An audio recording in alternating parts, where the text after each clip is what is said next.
কুট কুট কুট কুট কুট কুট কুট কুট কুট। স্যারের দাম শেষ, কি মজা কি মজা, স্যারের দাম শেষ। আমি খেলবো আমি খেলবো, স্যার চলে স্যার, আমি খেলা শুরু করবো। এই কুট কুট কুট কুট কুট কুট কুট কুট কুট। এই পাগল কনক, তোরা তো অনেক মজা করে খেলছিস, তোদের খেলা দেখি না আমারও খেলতে ইচ্ছে করছে। আমাকে তোদের সাথে খেলতে নেবে? না না, তোকে খেলতে নিব না। তোকে খেলতে নিলে তোর সৎ মা আমাদের সাথে রাগ করবে, আর আমাদের বাবা মাকেও বিচার দিবে। এর চেয়ে ভালো তুই এখান থেকে চলে যা তো। মা জানতেই পারবে না, আমাকে একটু খেলতে নিয়ে না রে। কতদিন হলো আমি তোদের সাথে খেলি না। আমাদের সাথে বাড়ি খেলিস, এখন বাসতে চলে জলদি জলদি বাড়িতে চলে যা। ওইটা একটা সাতমা রেগে মেগে এদিকে আসছে। আয় বদমাশাই, তোকে আমি কখন পানি আনতে পাঠিয়েছি রে? হ্যাঁ, ওইদিকে আমি রান্না বসিয়ে পানির জন্য অপেক্ষা করছি, আর এ এখানে দাঁড়িয়ে দাঁড়িয়ে তামাশা দেখছে। চল বাড়িতে চল। না, আমি এখন বাড়িতে যাবো না, আমি এদের সাথে একটু খেলবো। তুমি কলসটা নিয়ে বাড়িতে যাও। ওমা ওমা, তোর সাহস তো কম হয়নি রে। তুই আমাকে কাজের হুকুম করছিস?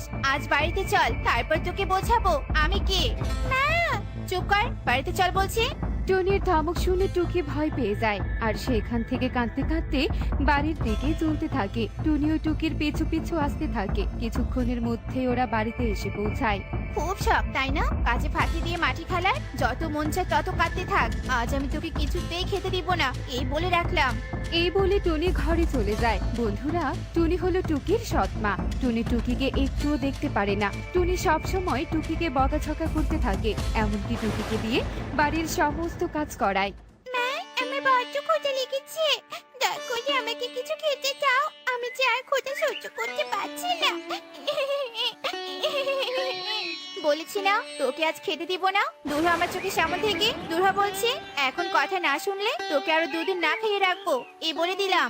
টুকি টুনির এমন কথা শুনে সেখানে আর না দাঁড়িয়ে বাড়ির বাইরে চলে আসে, আর এক কোণে দাঁড়িয়ে কাঁদতে থাকে। বাবা মা, তুমি কেন আমাকে ছেড়ে চলে গেলে? আমি তোমাদেরকে ছেড়ে ভালো নেই। সৎ মা আমাকে একটু ভালোবাসে না, ঠিক মতো খেতেও দেয় না। তোমরা তোমরা আমাকে নিয়ে যাও। টুকি যখন এভাবে কাঁদছিল, ঠিক তখনই সেখানে কাকুলি চলে আসে আর টুকিকে বলে, একিরে টুকি মা, তুই এখানে দাঁড়িয়ে দাঁড়িয়ে এভাবে কাঁদছিস কেন? কি হয়েছে তোর? সৎমা বকেছে নাকি? হ্যাঁ মাসিমা, আর সেই সকাল থেকে না খাইয়ে রেখেছে। আমার বড্ড ক্ষুধা লেগেছে, তবু আমাকে খেতে দিচ্ছে না।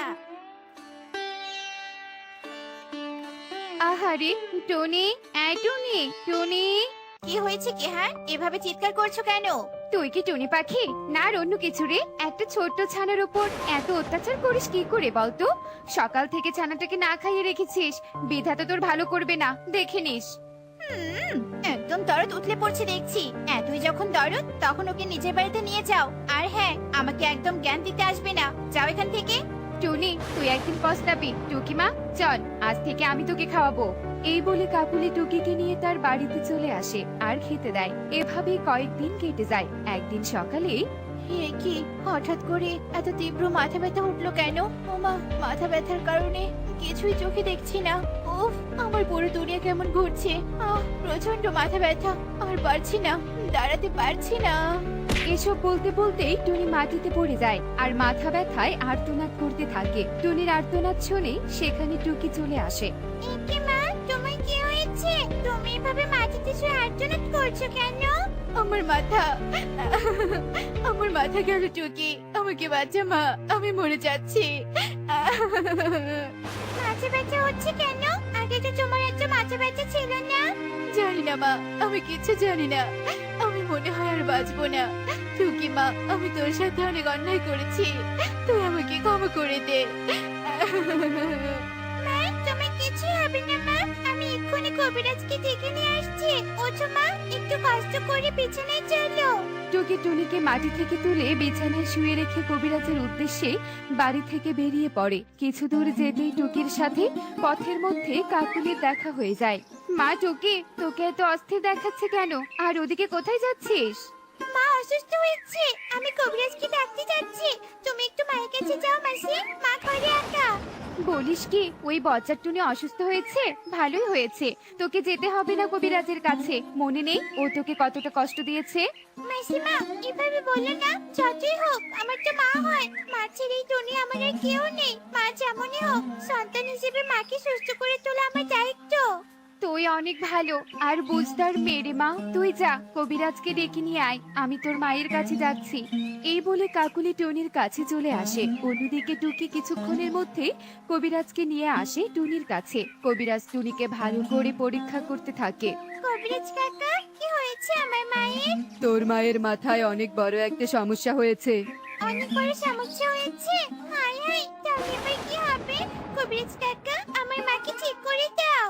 তোর মায়ের রোগের ঔষধ আমার কাছে নেই, শুধু আমি বললে ভুল হবে। এই বনের কোনো কবিরাজের কাছেই নেই। কি বলছো কি? এবার তবে আমার মায়ের কি হবে? কবিরাজ কাকা, মা ছেড়ে যে আমার কেউ নেই। তুমি দয়া করে যে কোনো একটা উপায় বলো। তুই শান্ত হ টুকি, তোর মাকে সুস্থ করার একটা উপায় আছে। উপায় আছে? কি উপায়? বলো কবিরাজ কাকা, বলো। শোন, এই বনের উত্তরে একটা নীল বন আছে। ওই নীল বনের গাছপালা, পাহাড় পর্বত সবকিছুই নীল। ওই নীল বনের এক কোণে একটা নীল পাহাড় রয়েছে।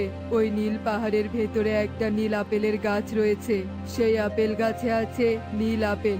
ওই নীল আপেল 3 দিনের মধ্যে এনে যদি তোর মাকে খাওয়াতে পারিস, তাহলেই তোর মা সুস্থ হয়ে যাবে। তাই? আমি এক্ষুনি যাবো ওখানে আর নীল আপেল নিয়ে আসবো। যাবি যা, তবে মনে রাখিস 3 দিনের মধ্যেই কিন্তু আপেল নিয়ে ফিরতে হবে, নয়তো তোর মা আর সুস্থ হবে না, উল্টো মারা যাবে। মায়ের কিছুই হবে না, আমি 3 দিনের মধ্যেই ফিরবো। মা, আসছি, আশীর্বাদ করো আমায়। এই বলে টুনি নীল আপেলের উদ্দেশ্যে উঠতে থাকে। এদিকে কবিরাজ চলে যায়। কাকুলি টুনিকে বলে, দেখলি টুনি, টুকিটা কত ভালো, তুই কত অত্যাচার করেছিস, সব ভুলে তোকে বাঁচাতে নিজের জীবনের ঝুঁকি নিয়ে নীল আপেল আনতে চলে গেল। টুকির মতো মেয়ে সবার ঘরে ঘরে হোক। আহ, যন্ত্রণা। ঠিক বলেছো দিদি, টুকি মা ফিরে এলে আমি ওর কাছে ক্ষমা চাইবো। আমি আর পারছি না। এভাবে দেখতে দেখতে 2 দিন কেটে যায়। টুকি অবশেষে 2 দিনের পথ পাড়ি দিয়ে নীল বনে এসে পৌঁছায়। অবশেষে টানা 2 দিন পর নীলবনে এলাম। এবার তাড়াতাড়ি নীল আপেল গাছটা খুঁজতে হবে। যাই বাবা, নীল আপেল গাছটা খুঁজে বের করি। এই বলে টুকি যেই সামনের দিকে পা বাড়ায়, ঠিক তখনই কারো আর্তনাদ শুনতে পায়। বাঁচাও, কেউ আমাকে বাঁচাও, বজ্জা তান্ত্রিক আমাকে বন্দি করেছে, কেউ আমাকে বাঁচাও। এই গহীন বনে কি আমার করুণ সুরে বাঁচা বাঁচা বলছে? কে কে সাহায্য চাচ্ছ? দেখা দাও, আমি তোমাকে সাহায্য করব। সাহায্য করবে? এই তো আমি তোমার সামনে বোতলে বন্দি, দয়া করে বোতলের মুখটা খুলে আমাকে মুক্ত করো। টুকি এদিক ওদিক তাকিয়ে একটা বোতল দেখতে পায়। টুকি সেই বোতলটার কাছে চলে আসে আর বোতলটা হাতে নিয়ে যেই বোতলটার মুখ খুলে, ঠিক তখনই বোতলের ভেতর থেকে একটা পরী বেরিয়ে আসে। ও মা গো মা, কে তুমি? আমি পরিরাজ্যের পরী। একটা দুষ্ট তান্ত্রিক আমাকে বোতলে বন্দি করে এই নীল বনে ফেলে যায়। আমি অনেক বছর বোতলে বন্দি ছিলাম, কেউ এই বনে আসেনি আর সাহায্য করেনি। তুমি এই বনে এসেছো জন্য আমি মুক্ত হতে পারলাম। তোমাকে অনেক ধন্যবাদ পাখি। আর তুমি এই গহীন বনে কোথা থেকে এসেছো আর কিসের জন্য? আমি অনেক দূর থেকে এসেছি। টানা 2 দিনের পথ অতিক্রম করে আমার মা ভীষণ অসুস্থ। এই বনে মাকে সুস্থ করার নীল আপেল আছে। কবিরাজ বলেছে 3 দিনের মধ্যে নীল আপেল নিয়ে গিয়ে মাকে খাইয়ে দিতে হবে। কিন্তু আমি এখানে পৌঁছাতেই 2 দিন শেষ হয়ে গেছে আর বাকি আছে 1 দিন। জানি না এই 1 দিনের মধ্যে নীল আপেল নিয়ে আমি কি করে মায়ের কাছে পৌঁছাবো, আর আমার মাকে বা কি করে সুস্থ করবো।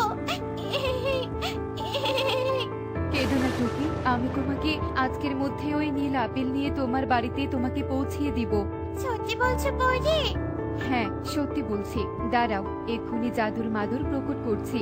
এই বলে পরি জাদু করে জাদুর মাদুর প্রকট করে আর টুকি সহ সেই মাদুরের উপর উঠে বসে। তারপর দুজনে মিলে মাদুরে করে উড়ে উড়ে নীল পাহাড়ের সেই নীল আপেল গাছের কাছে আসে আর নীল আপেল নিয়ে সেই মাদুরে করে টুকিদের বাড়ির দিকে চলতে থাকে আর চোখের পলকে ওরা বাড়িতে এসে পৌঁছায়।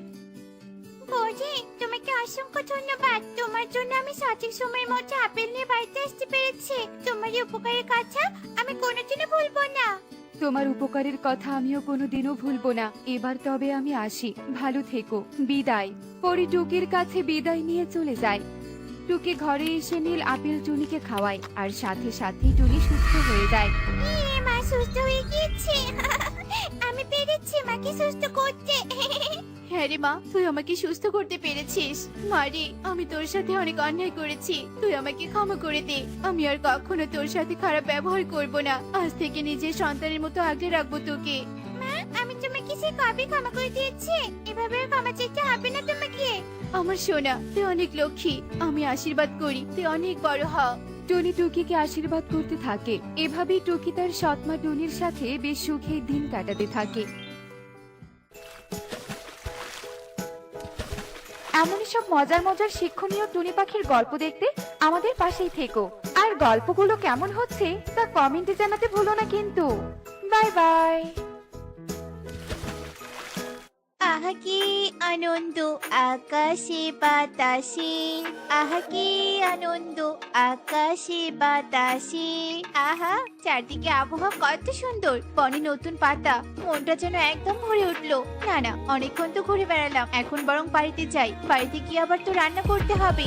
এই কথা বলে টুনি মনের আনন্দে গান গাইতে গাইতে যাওয়ার সময় হঠাৎ তার চোখ পড়লো একটা সোনার তরমুজের ওপর। আরে আরে, ওখানে ওটা কি এত চকচক করছে? যাই তো গিয়ে দেখি তো। কেউ বাঁচাও, বাঁচাও আমাকে, আমাকে এই তরমুজের ভেতর থেকে কেউ মুক্ত করে দাও, বাঁচাও। আরে আরে, ওই তরমুজের ভেতর থেকে এরকম আওয়াজ আসছে কিভাবে? কিছুই তো বুঝতে পারছি না। আমাকে বাঁচাও, আমাকে এখান থেকে মুক্ত করে দাও, আমি যে এখানে বন্দি হয়ে আছি। কে তুমি? আর তুমি এই তরমুজের ভেতর কিভাবে বন্দি হলে?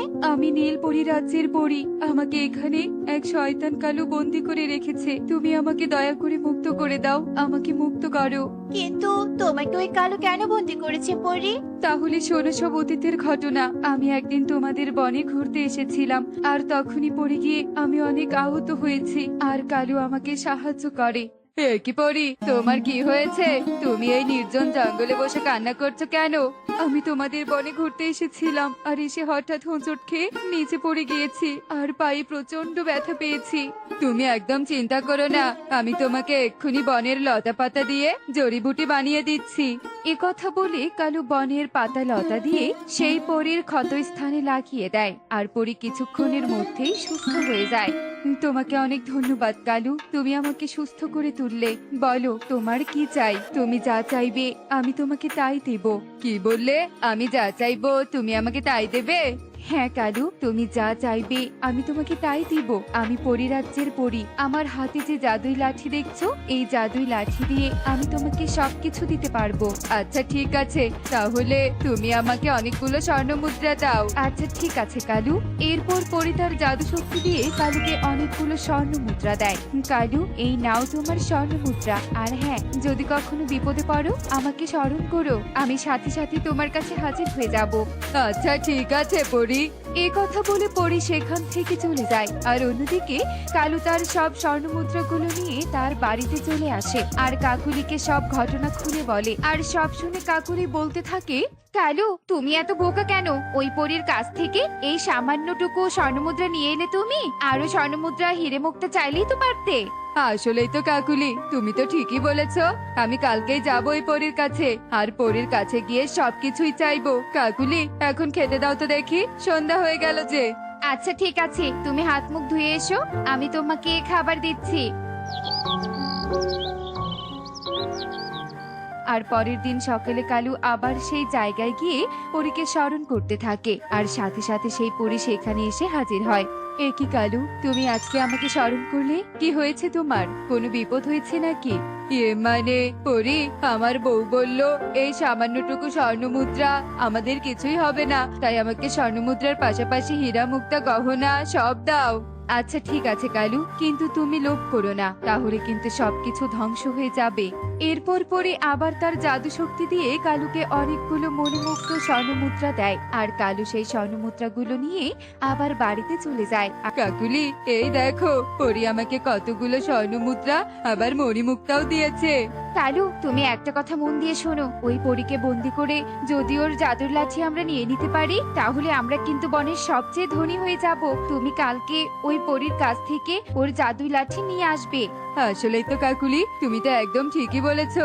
আমি এই কথাটা তো একবারও ভাবিনি। আচ্ছা ঠিক আছে, আমি কালকে আবার যাব পরীর কাছে।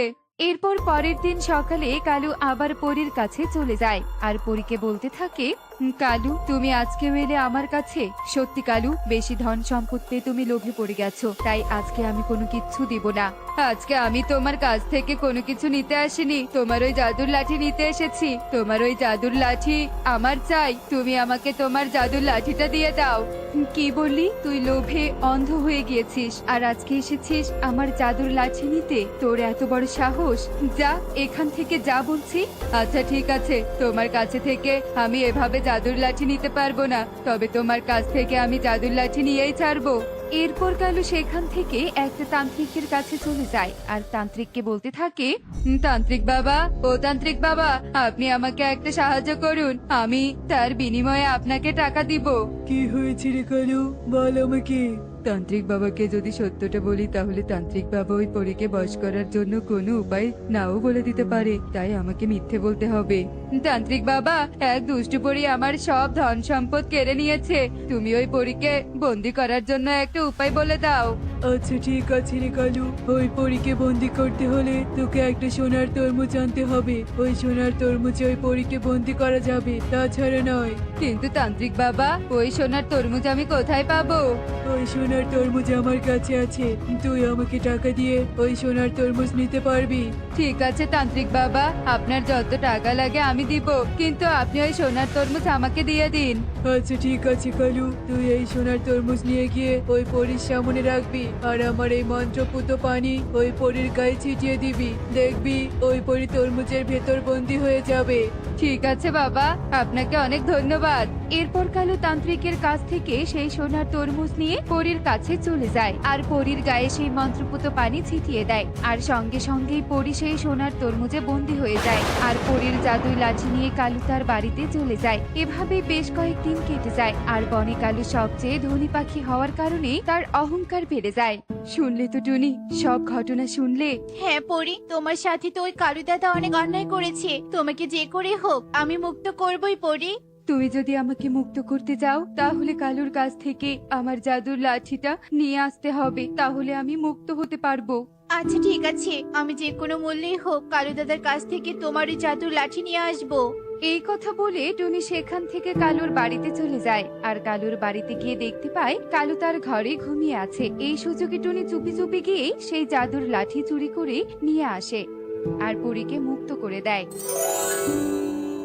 তোমাকে অনেক ধন্যবাদ টুনি, তুমি আমাকে মুক্ত করেছো। ওই শয়তান কালুকে এবার আমি উচিত শিক্ষা দিব। চলো ওই কালুর বাড়িতে চলো। এরপর পরী এবং টুনি কালুর বাড়িতে চলে যায় আর কালুকে বলতে থাকে, শয়তান কালু, তোর লোভের কারণে তুই আমাকে বন্দি করে রেখেছিস, তোর এত বড় সাহস! তোমাকে তো আমি সোনার তরমুজে বন্দি করে রেখেছিলাম, তুমি এখানে এলে কিভাবে? তুই তোর লোভের কারণে আমাকে বন্দি করে রেখেছিলি, আজ তার উচিত শিক্ষা আমি তোকে দিব। এরপর পরি তার জাদু শক্তি দিয়ে কালুর সমস্ত ধন সম্পদ কেড়ে নেয় আর কালুকে নিঃস্ব বানিয়ে দেয়। এখন তুই এই নিঃস্ব অবস্থায় সারা জীবন বাঁচবি, অতি লোভের ফল এরকমই হয়। হায় হায় হায় হায় রে! এরপর কালু তার সব হারিয়ে নিঃস্ব হয়ে যায় আর অন্যদিকে টুনিকে পরি অনেকগুলো স্বর্ণ মুদ্রা দেয় আর সেখান থেকে চলে যায়। দেখলে তো বন্ধুরা, অতি লোভের ফলে সবকিছু একদিন নিঃস্ব হয়ে যায়, তাই অতি লোভ নয়, সৎ পথে থাকতে হয়। এমনই সব মজার মজার শিক্ষণীয় টুনি পাখির গল্প দেখতে আমাদের সাথেই থেকো। আর গল্পটি কেমন হয়েছে তা কমেন্টে জানাতে ভুলো না কিন্তু। Bye bye.